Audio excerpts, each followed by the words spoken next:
Hello, everyone. I am with Coach Silissa Uriarte Smith, and she is with Purpose Centered Coaching and Consulting, her nonprofit, and she's one of our ACE graduated coaches, and she's also one of our licensed academy trainers here at ACE. So, welcome, Silissa. Thanks for taking the time. Thank you. I'm excited to have this conversation with you today. Yeah, me too. Um, I love to start these interviews with asking, what are you celebrating? So, what are you celebrating right now, Silissa? So I'm celebrating that I had a really wonderful, energizing conversation with some folks at Long Beach City College and mainly in their workforce development program, sharing about purpose-centered group coaching program, which is obviously for women since we're a women's organization.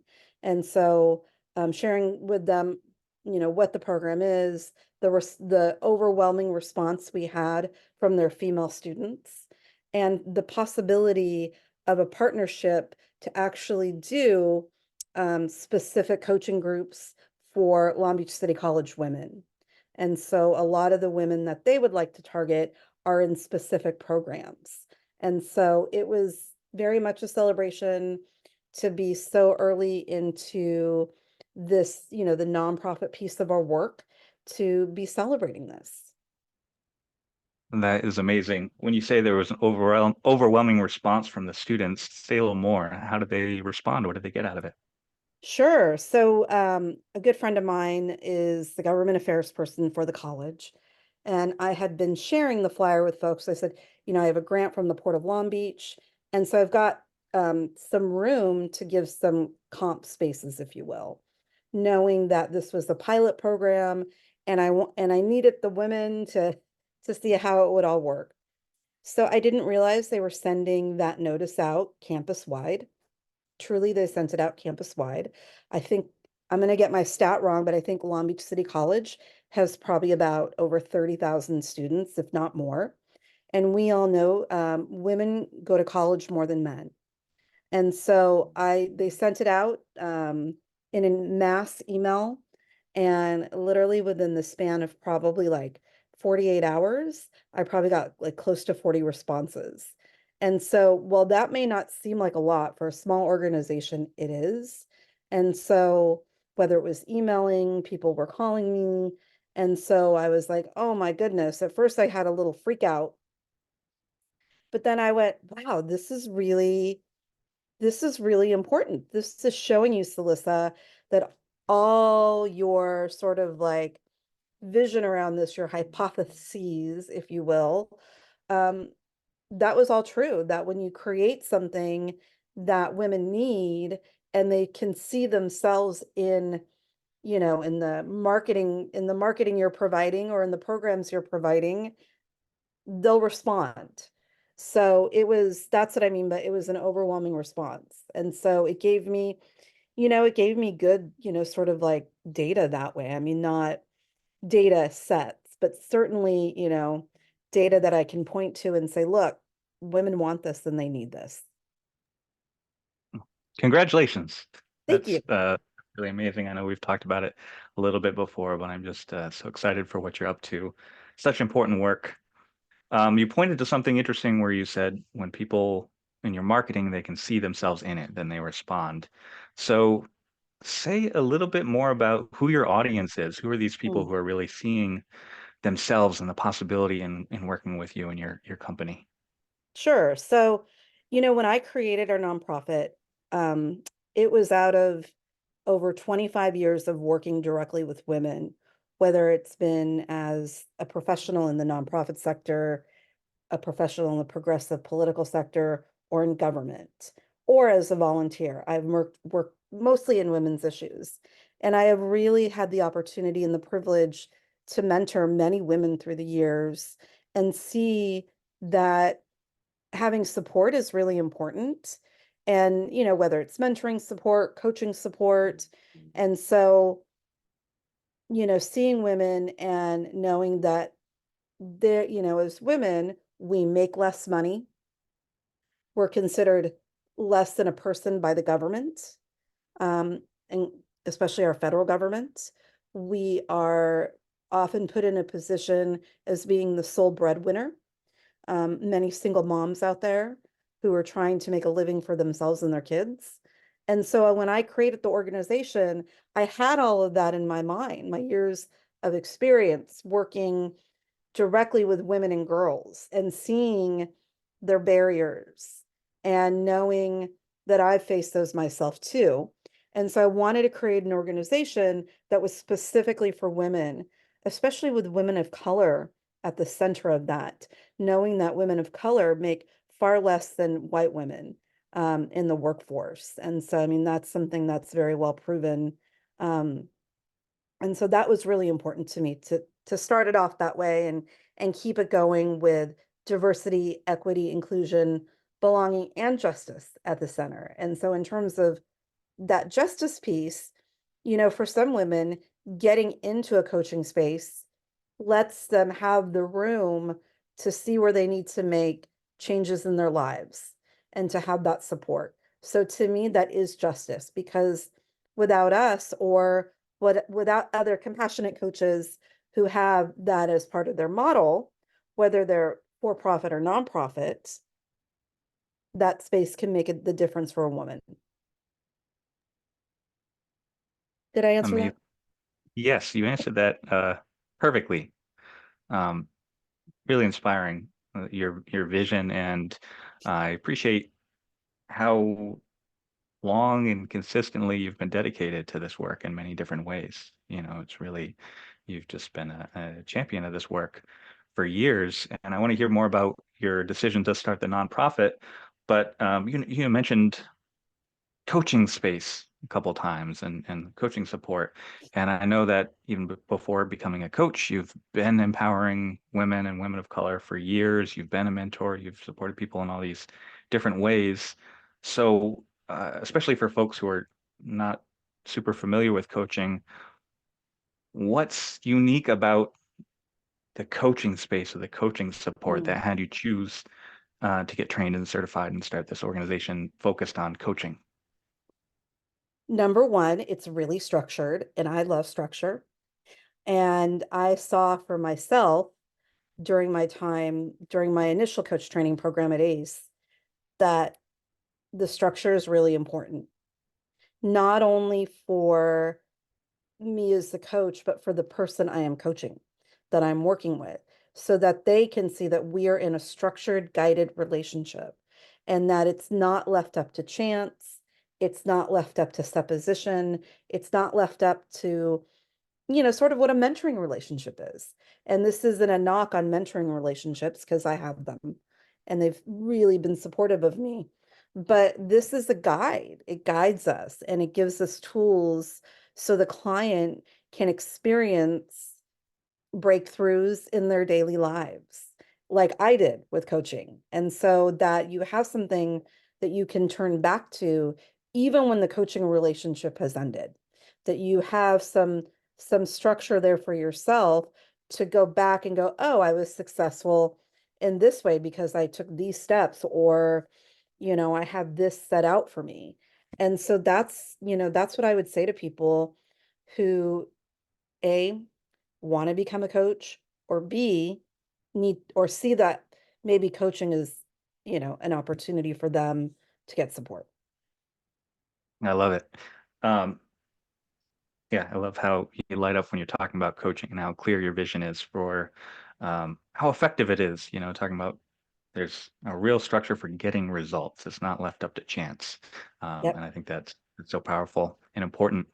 Um, you mentioned having breakthroughs, and it stood out to me when you said, so that my clients can have breakthroughs like I've had breakthroughs from being coached, because at least, we know in our ACE community, we're dedicated to continuing to be coached as well as coaching others. So I'd love to hear, I guess, two-part question. What's an Mm. example of a breakthrough that a client has had that really stood out to you? And what's an example of a breakthrough that you've had from being coached that really lasted? So in terms of a client, I've had a on and off client through the years. She's been coming back and forth. She'll, do so many sessions at a time. Um, and this is the longest we've ever gone without it. And so like her breakthrough was she was working from home for a very long time. And in the sense of, she had like a couple of grant writing clients. She had was doing some part-time faculty work at a community college. And so she had chosen that route because she had a really public emotional breakdown in her workplace. And so it was horrible for her. It was embarrassing. It was the discovery of a mental health issue. It was all those things wrapped up into one. And so through our coaching together, um, and really just spending that time with her and hearing what was important to her, which is what we often ask, you know, and what she needed for herself to be successful financially, career-wise, so she could have a great future, so she could get the things that she wanted out of life. We got her to a point to where she now, I think almost for not quite 2 years, has been employed in a specific organization, working and loving her work, being super purpose-centered, seeing that she can contribute and be a part of a team. For a lot of us coming out of COVID, being part of something is really important. And so for her, that has really come to fruition with all of those hours we spent in coaching. Hmm. I love that story, and you point to so many great benefits of coaching and the experience. Um, I appreciate that you acknowledge that she was struggling. We don't, oftentimes people worry that coaching sort of bypasses or doesn't recognize when people are really struggling or going through something that's difficult. And you're also pointing to, through the work of coaching, not only did she kind of rise above and get clear on what's important, but you see that the breakthroughs occurred because uh, she's in a new position. She's in a career position. So it's like it's not just the all of the internal work, which is so much part of coaching, but you're seeing the breakthrough as occurred because it's demonstrated in her success. So I love that story. It kind of captures um, kind of the arc of the coaching journey. Hmm. It does. And she's very happy. Doesn't mean that she doesn't have challenges, but Of she's course, very, very satisfied and fulfilled with what she's doing. And, it's for an organization that serves communities of color. And that was really important to her. So, I love it. It's a great story. And for you, how has coaching affected your personal journey? What's a breakthrough that you've had from experiencing coaching? yeah, so I've had a lot. So, one of the biggest ones came, I think it really came, because sometimes with breakthroughs, they take a little time and they're not overnight. It's something that maybe you're working on a coach with or you're internally working with, but it was really around working in politics. So I worked in politics for probably off and on for like 24 years. And so I really saw after getting my coaching education that it was very incoherent. And there were situations that didn't align with who I am, didn't align with my heart and who Silissa is with her standards of integrity, her values, her way of being. And so I finally was able to make that monumental decision to not do individual um, political fundraising clients. And this was probably probably like late 2020. And I went, I can't do this anymore.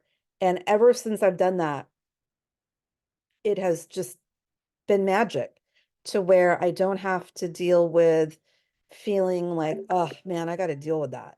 Oh, I got to do that. Oh, that personality. Because it was challenging for me to see certain elected officials through the green lens. And so that was not coherent with my values. So that, a green lens is one of our magical tools that we have at ACE that has changed my life. And so even changing it to the fact when you're very uncomfortable green lensing some of these folks. It doesn't mean that you don't like them. It doesn't mean that they're bad people. It's your structure and around these folks. So being able to see that really just changed my direction in a lot of ways. So that was a breakthrough to say no Yeah. more. Wow. Yep. I can see how much energy that's freed up for you. It has. Um, Great. Well, I wanted to ask you more about your nonprofit because so many coaches go the solo entrepreneur route. They build their own business, starting usually with one-on-one clients, maybe working with some groups, but kind of having their own sole proprietorship is the most common path. So what had you choose to go a different way and start a nonprofit? Sure, I get that question a lot. So you know, I was the sole proprietorship. It was just me and, getting clients and being somewhat successful. But I've worked in the nonprofit space for close to 26 years now. It's a space that I know really well. And so I've been an executive director, I have been a development director. I mean, I've had, those are the main, I've been a development associate. And so I've done programming. So all of that stuff comes really naturally to me. And I'm a good fundraiser. And so for me, I just saw that I could really truly benefit more women from this particular um, perspective, from this business model, if you will, because I know how to find grants. I see the unmet need. It's really easy for me to see the unmet need, to see the statistics, to find them, because I know women so well, and I know this, this particular subject matter so well. And seeing that coaching can redirect someone, that it can get get their mind away from anxieties. It can get their mind set on their purpose, and really center them. Not purpose driven, but being centered. Sometimes being centered is a little bit more coherent. And so and just seeing the support that women need. I mean, there's at any age from 18 to 99 or past 99, women need so much support. And so it was a really easy decision. It doesn't mean that it was an easy decision, but it doesn't mean that there's not challenges that come with it. And so for instance, like I have a board of directors, and so, I've got governance. In nonprofits, we have to be really strict with our governments and our ethics and how we serve people, or and those kinds of things. So I love my board. They're great, and I love working with them because they add so much to what I'm doing, and they support me in that way to be successful. With the sole proprietorship, it's just you. And so I am a community-based person, and I love working in teams. I love working with different sets of teams, not just one. I can't even tell you how many different teams I work in because there's so many.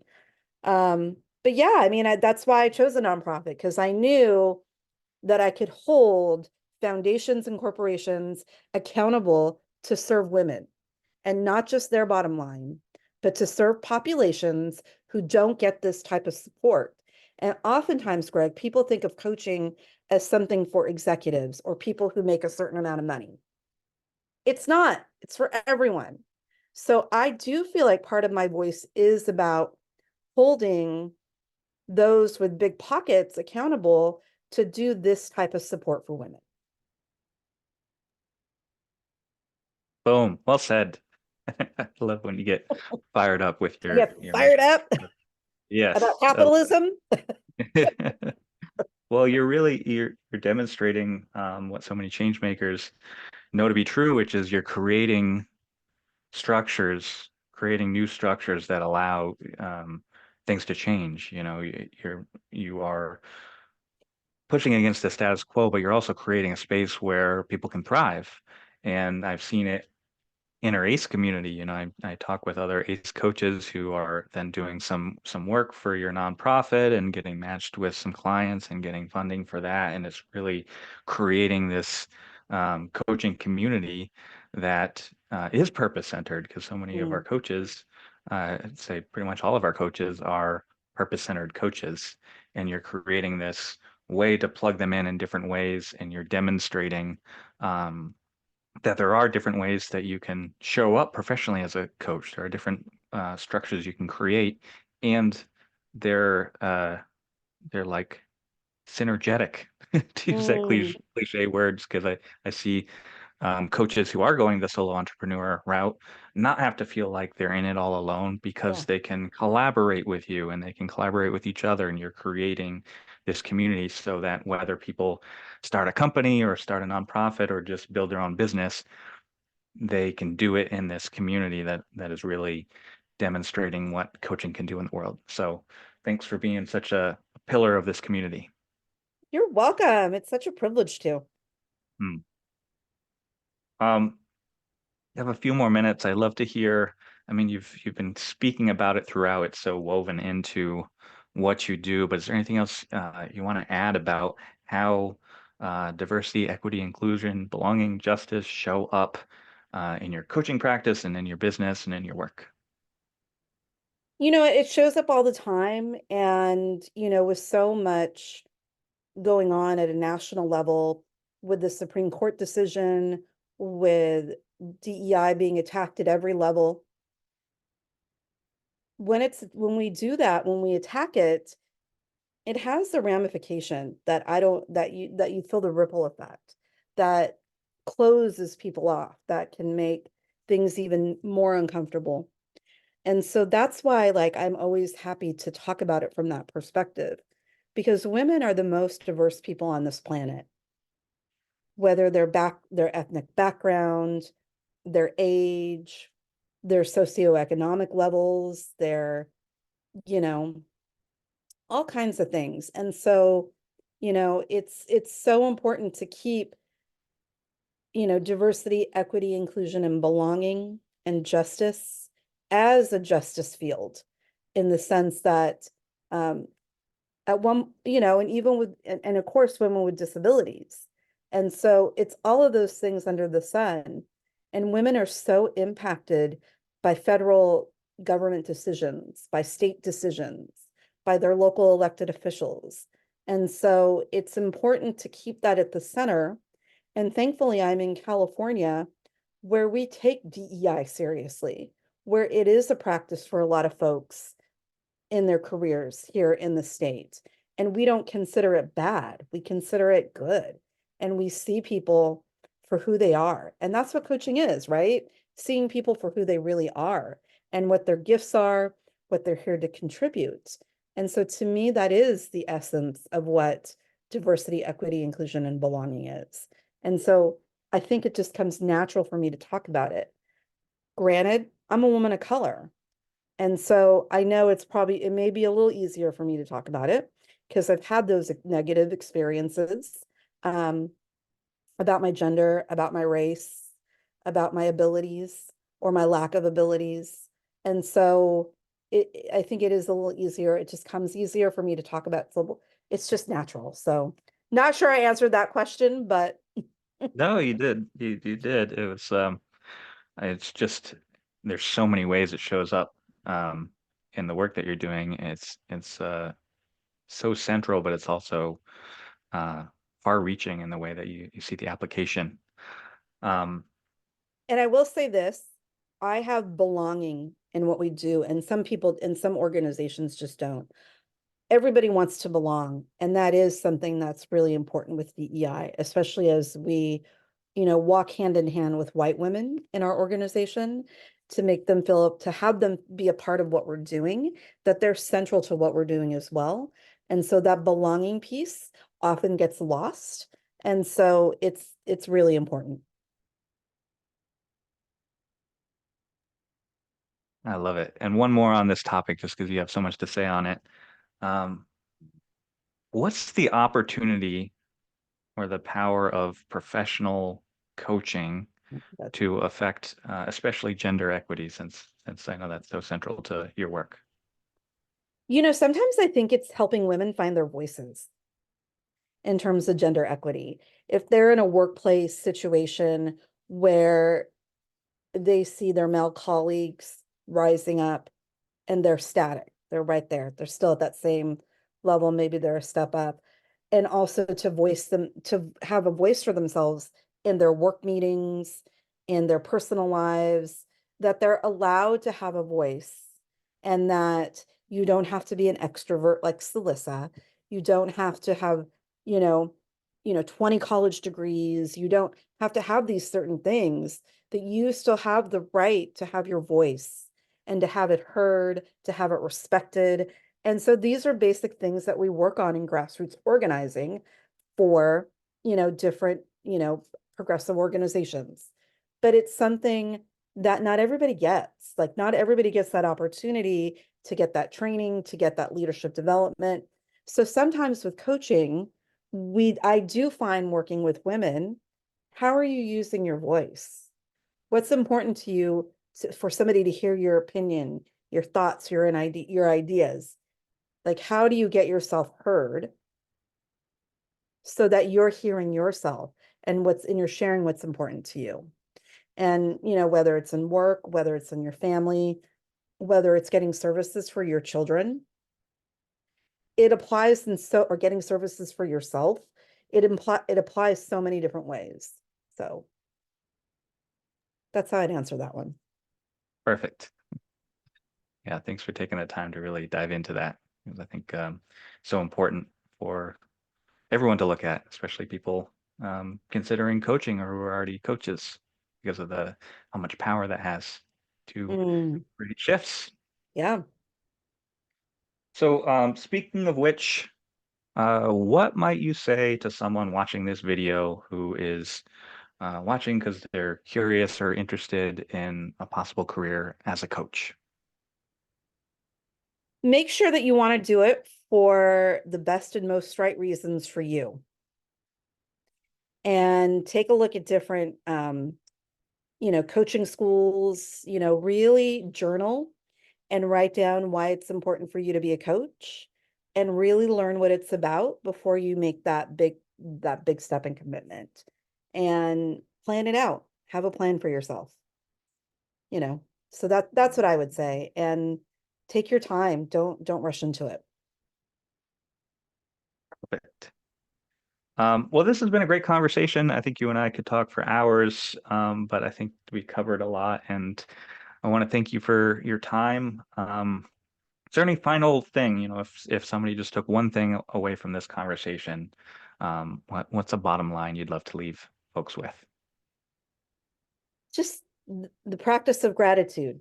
I would not have been able to do this without having a strong gratitude practice, which I learned from Maria and Beth Ann. And having a gratitude practice is so important when you're building something new, when you're creating something that other people have not created. And so having a coaching nonprofit is fairly unique. And I saw that early on, and I went, okay, you got to practice the gratitude to get to the vision. So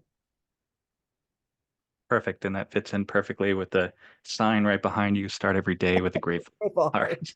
heart. I love it. Messaging. Yeah, the little baby Yodas are adorable. I love it. Yes, our little grow goose. Yeah. Well, thank you so much, Silissa. We'll put your website in the comments in the Great. description so people can check you out and visit you and work with you and hire you. Yeah. And I look forward to continuing to collaborate and see all the great work you're doing. Thank you, Greg. I'm so grateful for this opportunity, and of course, just grateful for everybody at ACE. And you all do it for the love of coaching and to support people. So thank you so much. Perfect. All right. Okay, talk to you soon.